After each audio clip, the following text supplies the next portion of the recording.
Hi there, it's Llarold, and today I'm making a State of the Class video about Protection Warriors. Like with the recent State of the Class video for Brewmaster Monks, this is adapted from an article I've written for Wowhead. So first off, I have an action item for you, the viewer. Do you like this type of video? Do you want me to make more of this type of video for the other 4 tanks? Let me know, that will determine whether I do or don't. I get the sense that most people would prefer to watch a guide tell them how to play a class rather than take a deep dive into what's been going on with a class and where it's likely headed in the future, but I don't know. I mean, like, genuinely, feedback is helpful here. Now I want to start with the most obvious thing in this video, the footage I'm putting on the screen. I have tested Warrior on the 10.2 PTR a bunch, mainly on training dummies, but also in the raid, and frankly, training dummy footage is just insanely boring. It sucks. I wouldn't want to watch it, I don't want to put it in a video, so I haven't recorded any. I decided to test the 4 bosses from last week on a Protection Warrior. Blizzard postponed one of those tests, so okay, we're down to 3 bosses, but that's fine, at least one of them should provide really good footage, right? Ha ha ha ha ha! The first boss probably could have, but as a group we just didn't do a great job of solving that boss quickly, and that was really exacerbated by the fact that we had people in the group who were having crit error issues on that fight, so it made learning it a lot more difficult. The second boss was bugged, basically doing some ability that's supposed to hit for a couple 100,000 damage that you soak with other players. That was doing like tens of millions of damage and just instantly wiping the raid 20-30 seconds in. Blizzard hotfixed this with 15 minutes left on the test and extended raid testing, they said by 30 minutes, but really they meant 15. But the hotfix didn't actually work until we zoned out, reset the raid, and went back in. So by the time we figured all of that out and like had tested, found the hotfix wasn't worked, you know, all of that, we maybe got 10 minutes of good testing on that boss. Then on to the third boss we tested, which is the next to last boss of the raid. It drops 463 item level gear on normal. Our gear for testing was scaled to 462 item level. On Mythic, it didn't go well. It didn't go well to the point that they are retesting that boss on Mythic in a couple days from now. Now, all of that being said, the data from testing is really good. Like, it has supported all of my conclusions already. I mean, helped develop them and reinforce them. It's great. The only issue is that the video from testing kinda sucks. It's a ton of really fast wipes, but the damage output, the damage reduction, the playstyle is all great. I'm very excited for the next season of Protection Warrior. So now let's get into it, and we'll start with a couple of questions. Right now, why is Protection Warrior so unpopular? Is it as bad as the numbers make it look? And is it a waste of time? And the answers are that's the point of the video. Yes, but the numbers aren't that bad, and no. Protection Warrior is arguably the worst tank in the game right now, but it's really not that bad. In patch 10.2, Protection Warrior is trending upwards really fast. This is great. There's reason to be optimistic. Some of the weaknesses of the class are circumstantial.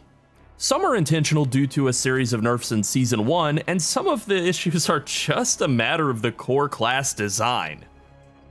Warrior's greatest strength is its ability to consistently block damage. This is great against auto attacks. It's pretty worthless against everything else, though. Auto attacks are the greatest source of danger to tanks in Mythic Plus, but they are rarely threatening on their own in raids. Because of this design, Warriors typically have decent defenses in Mythic Plus, but they tend to struggle in raids. Ignore Pain can help provide a small defensive buffer for predictable boss damage events, but as a constant source of damage mitigation, you know, we're talking like compared to Expel, Harm, and Purifying Brew, or Death Strike, or Soul Cleave, or any of those kind of reliable sources of healing or damage mitigation, Ignore Pain sucks. Its relative weakness is also a problem for Warriors in Mythic Plus too, because it means they need more attention from healers than most other tanks, and what a shock, that's bad. In Aberrus, Protection Warrior has been a victim of fight design. Fights in Vault of the Incarnates worked pretty well for Protection Warriors. Lots of boss mechanics could be blocked or spell blocked, other mechanics could be spell reflected, or at least consistently mitigated with spell reflection. Virtually every boss in Aberrus has dangerous damage over time effects, by far the worst damage profile for Protection Warriors. Ignore Pain simply cannot get the job done against a 20-second dot, and Protection Warriors, again, need a level of attention from their healers that no other tank does. Protection Warriors' usage rate in high-level Mythic Plus, we're talking 20s and up, and Mythic Aberrus have been the bottom of the pack. It is undeniably the least popular and weakest tank in Season 2 in competitive content.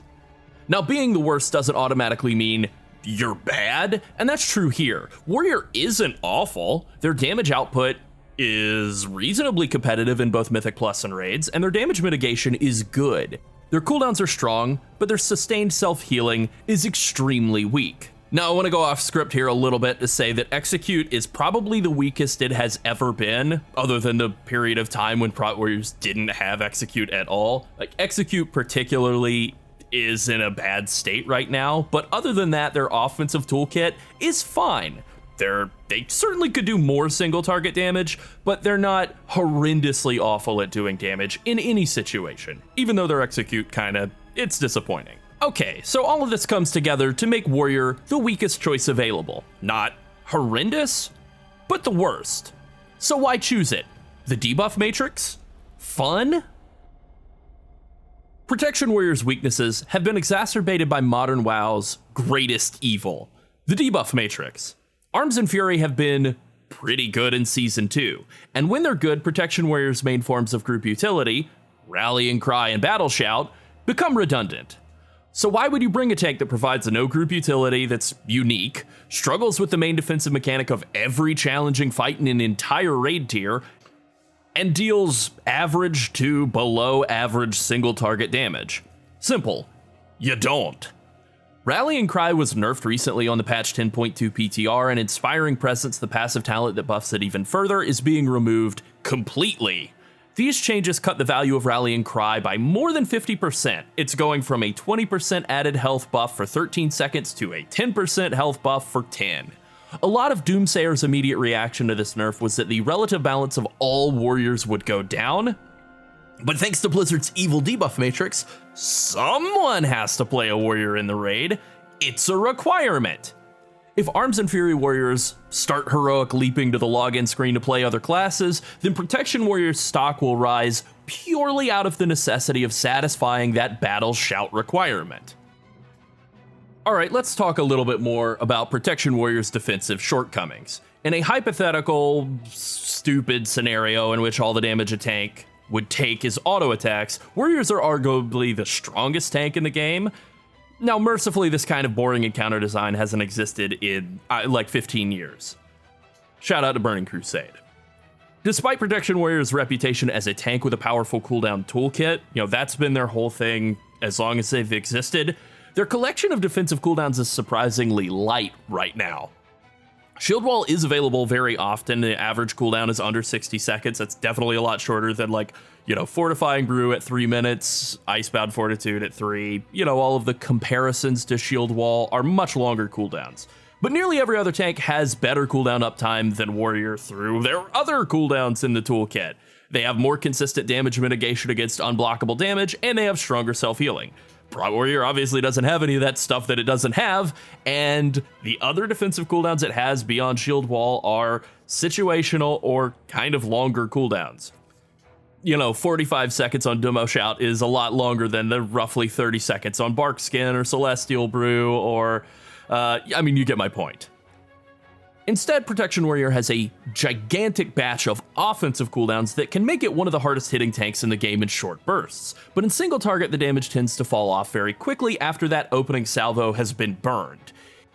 In AoE, Revenge and Thunderclap do a good job of keeping Protection Warrior's damage output consistently pretty high. This is all in keeping with the idea that warriors are deceptively good in AoE situations, but their single target damage that's sustained is not very good right now. If only a tier set would fix this problem. Spell Reflection is a game-breakingly strong skill in theory, able to reflect all kinds of powerful boss spells and nullify tons of difficult mechanics. That would be extremely strong and fun. So Blizzard's typical approach is to just make it not work on most mechanics. It's usually just a small spell damage reduction cooldown. Great. It would hurt less if they did the same with Anti-Magic Shell, but they almost never do. Anti-Magic Shell is allowed to be insanely overpowered, Spell Reflection is not. It kinda sucks. Now here is where the Rain Cloud's silver lining finally appears. On August 21st, Blizzard quietly dropped a hotfix to Protection Warriors that provided a group of substantial buffs to its defenses. Defensive stance's reduction to damage dealt was reduced to 5% from 10, making it a lot easier to stay in. Spell Reflection's damage reduction was increased from 20% to 25%, and Vanguard's increase to stamina was increased from 30% to 35%. So all three of these buffs help Protection Warrior where it struggles most: unblockable, non-reflectable damage. Defensive Stance, as it has been reworked in Dragonflight, has been a pretty good on-demand defensive cooldown, but losing 10% damage to use it has been a pretty significant offensive sacrifice. It's really the kind of thing that you would want to use like a defensive cooldown. You would swap into it to mitigate predictable damage spikes, and then that would be great. But once they were over, you would swap back out to Battle Stance and you would keep doing your regular amount of damage. 10% less damage is a pretty substantial damage reduction. Now that it's been reduced to 5, you can justify using Defensive Stance a lot more liberally now, sitting in it for a lot more of the time while you're tanking big packs in Mythic Plus or bosses in Raid, and then swapping to Battle Stance primarily to use offensive cooldowns or once the situation has calmed down a bit. This is a level of consistent damage mitigation that other tanks do not have available to them, and that's pretty cool. Now I think it's the time to talk about Protection Warriors Season 3 tier set bonuses, because they're probably going to fix everything, right? The 2-piece bonus makes it so that Spending Rage has a chance to cause your next Shield Slam to consume your bleeds on a target, instantly dealing 40% of the remaining damage from Rend and Deep Wounds, and 100% of the remaining damage from Thunderous Roar, and reducing your damage taken by 10% for 5 seconds. The 4-set bonus makes it so that for each bleed effect consumed from a target, so 2 by default and potentially a third if you have Thunderous Roar on that target, your damage taken is reduced by an additional 2%. This makes it a constant 14% damage reduction, but potentially 16%. When Shield Slam consumes a bleed, the cooldown on Thunderclap is reset, which feels awesome, and the cooldown of Thunderous Roar is reduced by 3 seconds, which also feels awesome. These bonuses provide about 10 to 15% single target damage, potentially more if you're using it really well, 5 to 10% AoE damage, 14 to 16% damage reduction from all sources, and 40% cooldown reduction on Thunderous Roar. That's all great. You can very reasonably maintain upwards of 80% uptime on the damage reduction buff, effectively giving yourself a second layer of defensive stance level damage mitigation that also comes with like an extra 15% single target damage. This tier set slaps a massive bandage over Protection Warrior's greatest weaknesses in both Raid and Mythic Plus by providing constant damage mitigation, direct single target damage, and cooldown reduction. Even better, the 4-piece bonus has the really fun rotational component with the Thunderclap resets. They help fuel the 2-piece a lot better. They give you a lot more Shield Slam resets than you might be used to from previous iterations of Prot Warrior, and it's just a great tier set all around. It's good on paper, it's great in practice, and it's really fun to use. You couldn't ask for more. Now let's ask for more. There are still a few things that are lingering issues for Protection Warrior, and they're probably here to stay. First off, Ignore Pain kinda sucks. It just isn't very good compared to the self-healing tools available to literally every other tank. It's expensive, it's ineffective as a source of consistent damage mitigation. It works fine as an additional 100,000 damage buffer against sporadic, predictable burst damage, but as a source of constant damage mitigation, it's kind of bad. Now, Blizzard has made one choice with the tier set bonus, and that is, for some reason, they've made the procs from Ignore Pain massively more likely. Like, you have like a 400% increased chance per point of rage spent on Ignore Pain to get a 2-piece proc than you do from all of your other rage spenders. So this does incentivize hitting Ignore Pain a lot more and actually gives you a lot more damage and damage reduction out of it. So that's sort of a way to buff Ignore Pain, but not really. It certainly doesn't fix Ignore Pain for the long term. Ignore Pain has been better in the past as well. For example, from patch 10.0 until 10.0.5, it had a stronger damage absorption effect. It mitigated 55% of all damage taken instead of 50, and was generally just much more effective at its job. It was nerfed because Warrior was too strong, and that change immediately made Warrior weak. Ah, shucks. Second, Protection Warrior in its current construction will always be more subject to boss design than any other tank. If bosses in a raid tier have tank mechanics that are primarily blockable or can be spell reflected, Warrior is in great shape. If the bosses primarily use damage over time effects or non-reflectable spells, well, Blood DK isn't gonna notice the difference at all. Demon Hunter isn't gonna notice the difference at all. Bear Druid probably isn't gonna notice. Pally isn't gonna notice. Prot Warriors are the only tank who's gonna look at damage over time and non-reflectable spells and go, I'm gonna die. No other tank is built like this. The second problem is really just an extension of the first. Warrior's defensive toolkit relies too heavily on blocking damage, and Ignore Pain sucks too much at agnostic damage mitigation in its current tuning and design to keep Prot Warriors competitive when damage isn't blockable.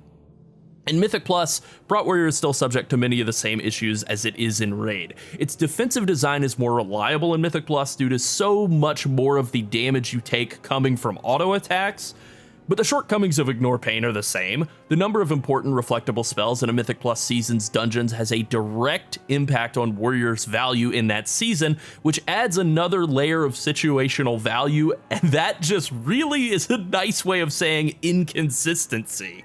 In Season 2, Neltharion's Lair was filled with powerful spells to reflect.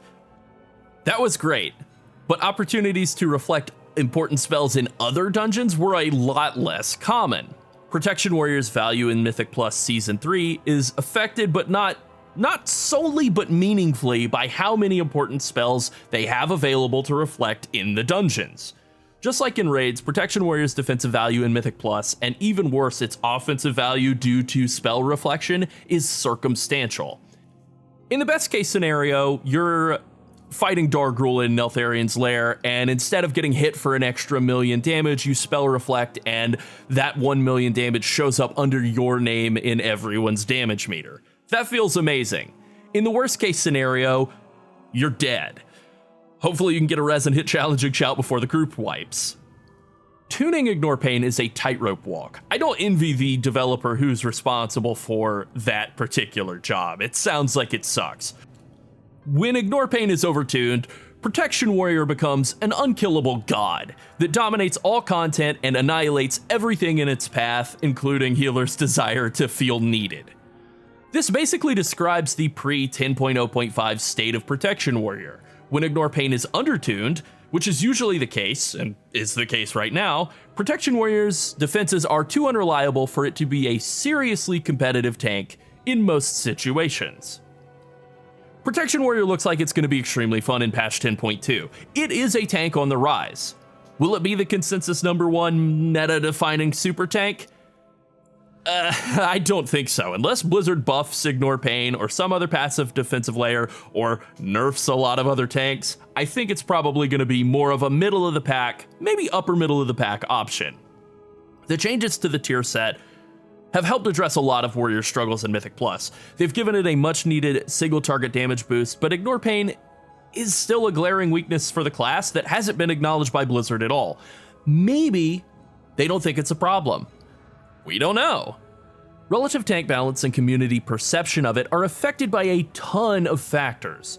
So simple things like the Paladin, Demon Hunter, and Druid tier sets being respectively bad, boring, and both bad and boring can make a class like Warrior with a fun, powerful tier set rise up in community perception even if there are no other class changes.